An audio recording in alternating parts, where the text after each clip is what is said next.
Hello, I'm Earl Weinberg, and welcome to Book Circle Presents The Cavalry Cycle. This time we will continue our reading of Wake. Our protagonist, Charlie, has been attending his great-aunt's funeral and has volunteered to do an inventory of her house.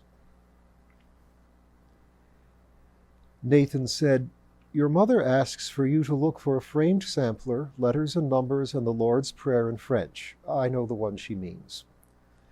"She gave it to Bet as a Christmas present," Constance added, "and she's always wondered what she did with it." Charlie's mother had opened a minor floodgate with her request. Relatives gathered round him to ask for reports on various items. Iris asked after a dollhouse containing, along with furniture, a dollhouse for the dolls. Constance wanted to know if he found a set of Mexican silverware. This reminded Aunt Eleanor to ask after a turquoise and silver necklace from the American Southwest.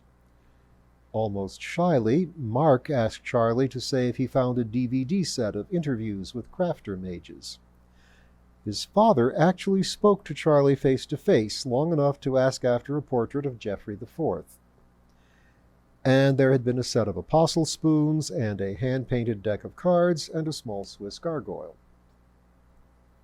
Charlie began to wonder how he would find any of these articles amid the stuff accumulated by an old woman of 90+ who had made her living trading luxury items. None of these people wanted the items back. They wanted to know if Bet had kept them. All, save the dollhouse, had been gifts, none of them heard of again. Charlie obediently recorded all of them in his phone. After a few minutes, the requests trailed off, and after thanking him, people drifted back to their conversations, mostly about Aunt Bett, of course. "Did she travel much?" asked Lily. "I mean, antiques or occultics, this stuff comes from all over. Did she ever go out of zone?" Charlie Horse thought back on Aunt Lou's anecdotes. "I don't think she ever set foot out of Britain. She might have gone to Ireland or France a couple of times, but she was terrified of air travel. Once she refused to set foot on a plane just parked on the runway. She wasn't supposed to fly in it, just pick up something and leave. But no." She had a lot of phobias, Aunt Constance reflected. Acrophobia, claustrophobia, germs, doctors, bad combination, crowds. "Us?"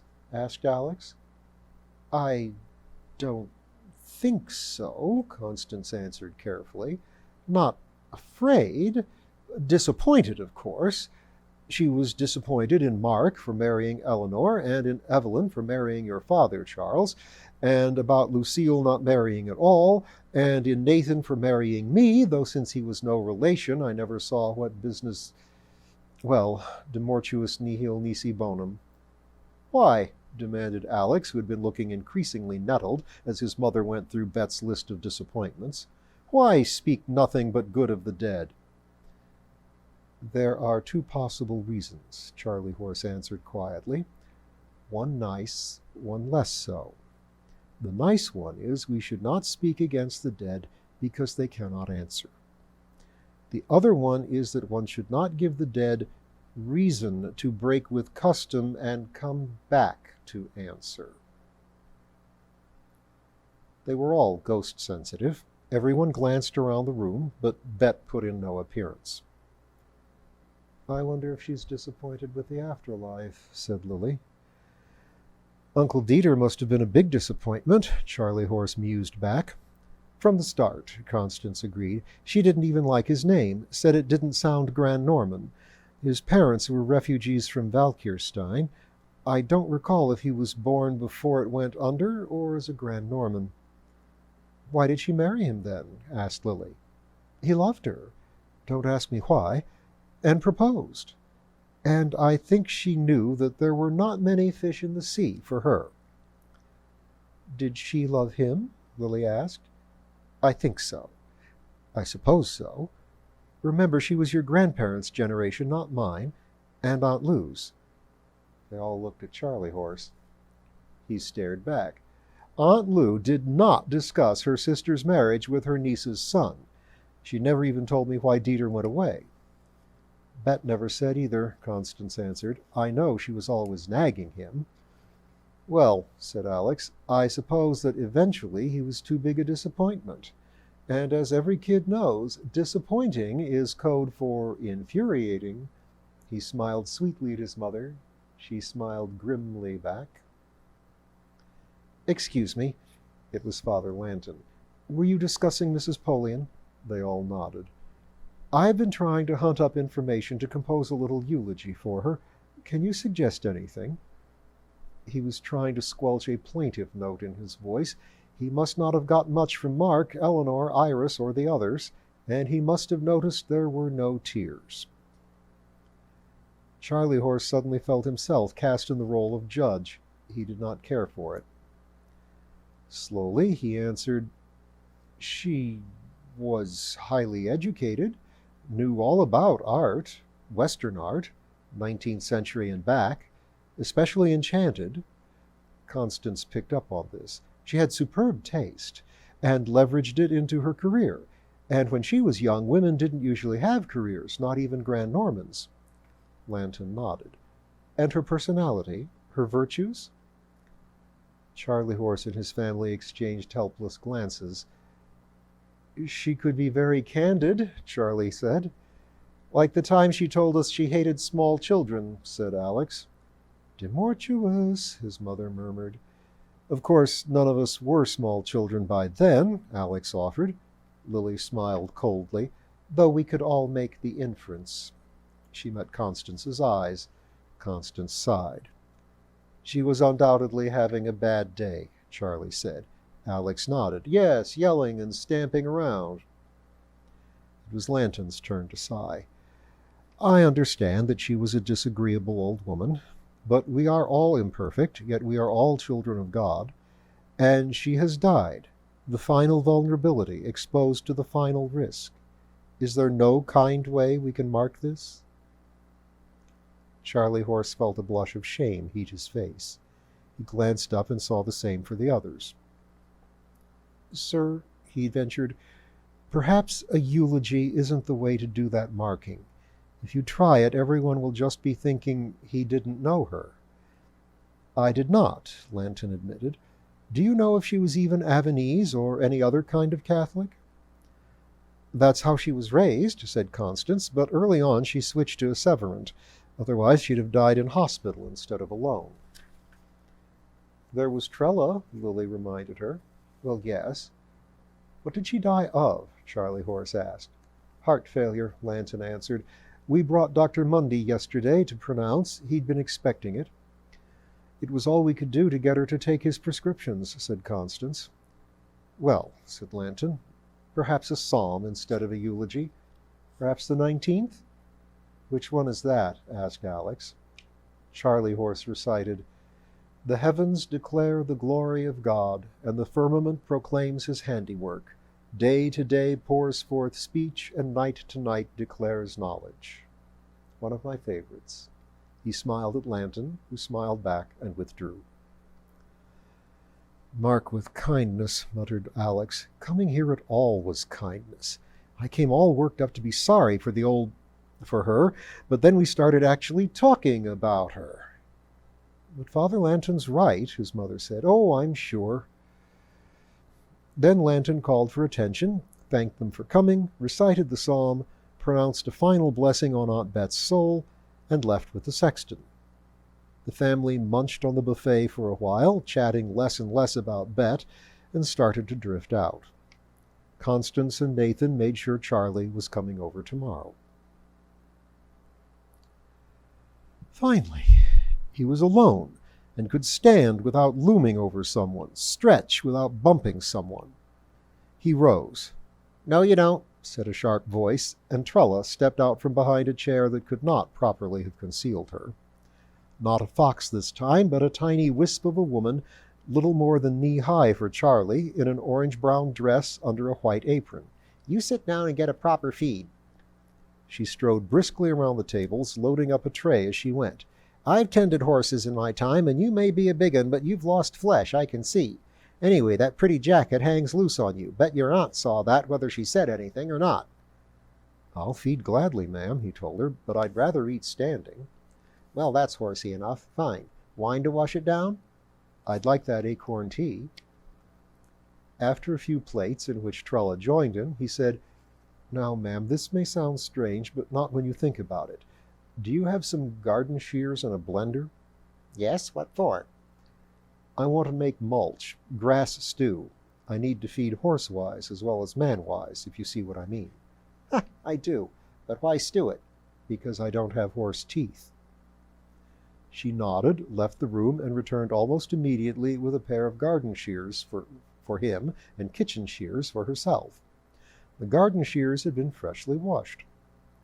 Following her, Charlie squeezed through the kitchen into the back garden and through the gate. They passed an agreeable few minutes at the edge of the woods clipping weeds. Trella clipped 5 times as much as Charlie. About a quarter bale, she judged. That'll do for a start. Now, you get some air and light, and I'll get this mulched for you. Don't go far. But first, how do you cook good mulch? Chop it short and boil it long, Charlie Horse answered promptly. And for flavoring? Charlie gave a tired grimace. Clover or Timothy is good if you've got it, but we didn't. The main thing is to get it down. Huh, I'll throw in some apple juice. She vanished into the kitchen with a wad of grass as big as herself. Charlie turned to examine the gate. A faint path ran from it into brush and then into new-looking woods. Beyond that loomed older forest. He paced along the path thoughtfully, remembering something. It would be a long way in, though. No, it wasn't. It would have been long for a little boy's legs, not for his current set. Here they were, a convenient few yards from the house, apple trees, explaining Trella's reference to apple juice just now, not to mention the apple jelly, apple butter, chopped apple filling, and so on that had figured in the buffet. The trees were interspersed with brush and saplings now, but that would be no barrier to a tiny woman or a fox. They weren't any barrier to a creature big enough to shove them easily aside, either.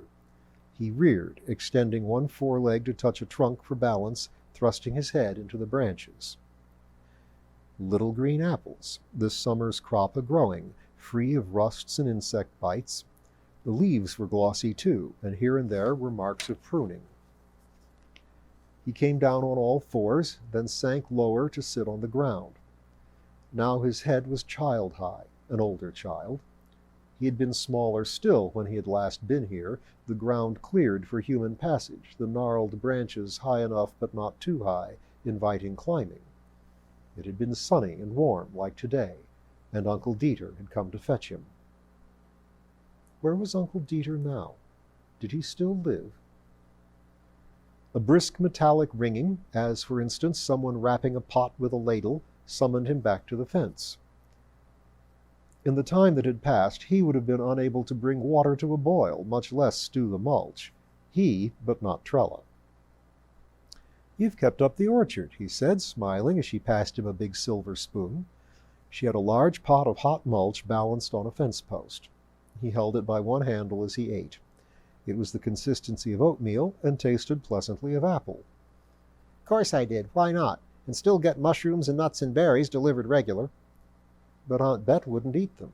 "I did. I do. And cook 'em up and give 'em out in trade." Charlie nodded as he ate, interested but not surprised to learn that a brisk fairy economy played through the house. So that was how Trella had kept herself occupied in the last years, with an old lady who did nothing but watch telly and eat take-out. "This is the best mulch I've ever had," he told her. "You were the first Fay I ever heard about as an individual, though I never saw you before today." "No need," she answered. "But I saw you, once in a while. Last time I remember was when your Aunt Lou died. You come over in a car with your young aunt and uncle to pick Bet up. He was two-legged then." "That was the last time I saw Aunt Bet. Her face looked like stone, and she hardly said anything. Did she ever cry over Aunt Lou?" "Some, later. But what you been a-doing to turn half horse and then wear yourself out like this?" So Charlie Horse explained about joining the dedicated cavalry, which meant being transformed this way, so as to be strong and tough and fast. And this was to go off and explore for the king, which he had been doing on Gavura. "Where's that?" It's another zone, a big one on the road to the sun, a whole world, a harsh one, mostly desert. We were trying to get from Fort Sekhmet in the Azores Mountains to the Mid-Atlantics, trying to cross the East Mid-Atlantic Basin. Got 3/4 of the way and had to turn back. It was rougher going than we expected, hoped. But we got a lot of good mapping in. That makes you look proud. Good. Thanks. We'll get there next time. We know more, and we left supply caches. But it was tough, yes. We were all ordered on recuperative leave. That's why I was hanging about the base when word came out Aunt Bett had died. If she'd died a week ago, I would have been out of zone. It was a near thing. So, what did you hear about me as an individual? That there was a brownie over at Aunt Bett's house called Trella who did the cooking and cleaning, that we were to be extra polite if we ever met you. He peered at her over a spoonful of mulch. And when I was older, I learned that even though this place is smaller than either of our 2 houses on the other side of town, you make it the most desirable residence. It was Trella's turn to look proud. Charlie looked at her over the spoon again. And what did you hear about me? He asked. Well, you never came over again, so there weren't occasion for comment much. And she never talked to me about such stuff, just about domestic things, you might say, changes of routine. But one time your mum come over and wailed about it, you going off to be a monster. Your aunt still didn't say much, but she threw the word fool around, both for you and for your mum. That was about it. Couldn't really make out what they were talking about. Had to go look up centaur in the dictionary. Why'd they have to spell it with a C? Charlie Horse took the question as rhetorical and just nodded. About what I expected. Well, he addressed himself to the pot of mulch and soon had it empty. Then he stared at a noontime garden, and a tempting place to loiter, but he had made a promise. Now I should get to work on this inventory. Trella nodded and jumped off the fence. Then she was no longer in evidence. Charlie Horse stepped over the gate as much as walked through it and took the pot and utensils into the kitchen. He wormed his way back to the dining room, where his braid rug was still in place. He lay back down on it, took out his phone, and began. The table with the cabinet of drolleries there at his elbow seemed a natural place to start. There were the frog mug, fish bottle, and Punch and Judy bank, but there were more things further in. He took the first 3 objects out, placed each on top of the table, and, noting it on his phone, groped carefully. He fetched out what appeared to be a large greeting card. On inspection, it turned out to be a cardboard puppet theater. One sheet was the framing stage. The sheet behind showed a city street of some past century. In between there were tucked the puppets, strips of cardboard with the characters printed on them. Punch, Judy, the baby, the policeman, the crocodile, and so on, even one for the string of sausages. The style looked very old, but the condition was fresh. Next out was a more 3D version of the same thing, a little crocheted box for a theater, and a collection of 5 felt finger puppets, Punch, Judy with the baby, the policeman, the devil, and Toby the dog.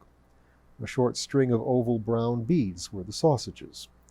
Again, it looked very old, but very fresh.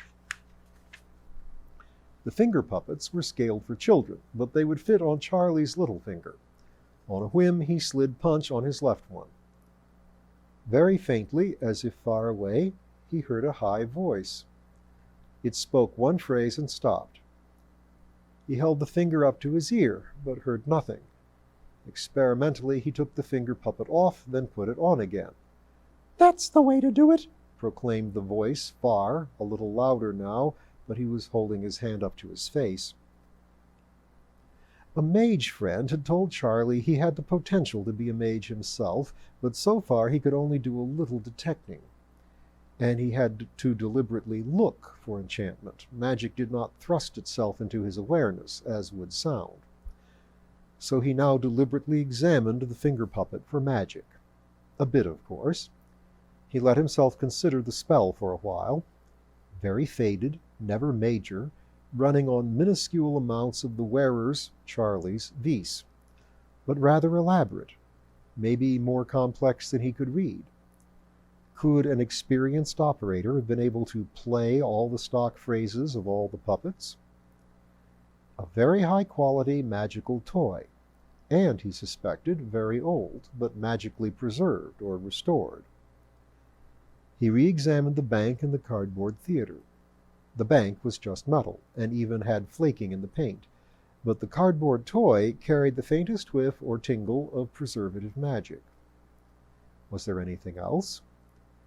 More groping produced a tiny object, a postage stamp-sized bit of wood with a lens-like cross-section and a hole through it. There was a foot of string tied to it. Moved by vague memory, Charlie did some web searching on his phone and determined the thing was a swazzle. A Punch puppeteer held it inside his mouth and spoke through it to give Punch his signature kazoo-like voice. The string was in case you swallowed it. Charlie regarded the object with a certain misgiving, but surely germophobic Aunt Bett would have had it cleaned. Wouldn't she? Please? Returning from the kitchen after washing his hands, Charlie Horse reminded himself he was the king's big brave battle stallion and reached into the cabinet again to see if there was anything else. Only a button.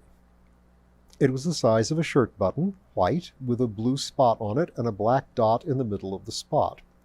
Charlie recognized it at once as a little ward. That would explain, he realized, why Lily could feel the faint magic on the picture, but nothing from the table. This was also why Lily hadn't noticed many occultics among the antiques. After all, enchanting an item increased its value many times. Prudent to hide that. But he was doing an inventory. "Trella?" he asked the heir. Yes? Trella walked out from behind a curtain. He showed her the ward. "Are there a lot of these around the house?" She nodded. A good many. "I bet you know where they all are." Course. Dusted 'em every week for ever so many. "Do you know what they're hiding?" No, knew she wanted 'em hid, so I left it that way. "Would you mind gathering them all up so I can do my inventory properly? We can put them all back later if that looks like a good idea." No problem. Trella returned behind the curtain. Charlie Horse started a list of all the chairs and tables in the room. He had the measure of Trella's speed now, so he wasn't surprised when she returned before he had got far. Here you go, she said, putting a cereal bowl on the table. It held a generous handful of ward buttons. and you'll find your list making a lot more interesting now. "I'm sure. Thank you." He pulled a handkerchief out of the pocket of his jacket and draped it over the bowl. He wasn't sure how far the combined effect of the wards would reach, or if they would combine at all, but he knew blindfolding them would turn them off. He rose to his feet. "I like being interested. Let's tackle the magic stuff first." As the day wore on, Charlie Horse noticed he found more magic items in the more private parts of the house, so by mid-afternoon he had worked his way up the stairs and into the bedroom. The few dressers and tables, like the ones downstairs, were spindly and dark, more than usually laden with ornaments. The walls bore many pictures. The bed, a four-poster, neatly made by Trella no doubt, stood ready for the next occupant. On the bedside table stood a lamp, and next to it lay a pair of glasses, a book, a pen, and a knife. Knife? A big one, too, and bare. Well, an old woman alone at night. Could she count on Trella for help? Where did Trella go at night? He approached and looked, but did not touch. He had his eye well in for detecting magic now, and the knife was clearly enchanted. It was 10 inches long, with a broad blade and a curved point, like a Bowie knife. But the handle was metal and ended in a walnut-sized metal ball. There was an inscription on the handle. He looked closer and saw it was Tengwar, Elvish script. The inscription was Sindarin, Pedo Melon, Pedo Goth. Goth, he wondered, and accidentally said it aloud. The knife reared up on its spherical pommel, which buzzed against the wood of the table in an angry vibration. Charlie reared. He didn't crack his head on the ceiling only because it was already nearly in contact and there was no room for a run-up. There were crashing noises behind him, and he realized he had backed and knocked over some furniture. The knife buzzed along the table and jumped off. The buzzing continued, muffled by the thin rug. Then the knife approached in a series of hops, a gap in the buzz with each hop. Charlie danced back, feeling more furniture rattle and tangle around his rear legs. Something landed on his rump and pushed off. Then, with a thump, a fox landed between him and the knife. She snarled at the knife, lunged, backed off. She hopped to one side and repeated the feint. She snarled again, a cat-like noise, and backed towards Charlie's forelegs. The knife tracked her, rotating to point, hopping forward, swiping back and forth. It hopped and landed directly in front of her. One hop would take it into her neck. Charlie grabbed up the fox by her scruff and barked, "Melon!" The knife dropped, inert. Charlie found he was tightly hugging a shivering fox. When he could trust his voice, he said, "I gather you never saw that in action before." "Never," said the fox into his left ear. She stopped shivering and shifted around. He loosened his embrace, and with a thump, Trella landed on the floor in human form. She approached the knife with no hesitation, picked it up, and slammed it back down on the bedside table. With foxy snarl noises, she muttered something in Wental.